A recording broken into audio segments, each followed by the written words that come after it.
Hey guys, welcome back to the channel. In this video, let's check out how to categorize your expenses in Trim.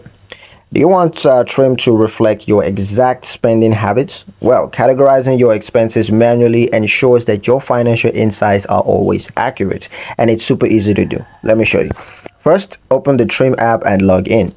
Once you're logged into your account, from the home screen, go to your transactions or spending tab. Here you see a list of all your recent purchases automatically categorized by trim. But sometimes you might want to change or refine those labels. So to update a category, just tap on the transaction you want to adjust, and you're going to see the current categories like dining out or groceries. Tap the category, and then a list of options will appear, and you can choose the one that best fits, like basic transportations or utility or even miscellaneous. Once selected, Trim will update that transaction instantly.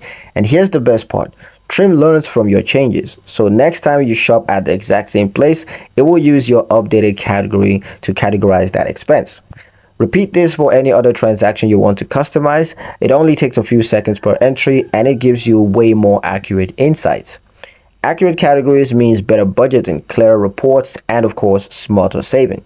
Next, I'm going to walk you through how to set spending alerts in Trim to help you stay ahead of your finances. Be sure to like and subscribe for more quick guides. Thank you guys for watching, and I'll see you in the next one.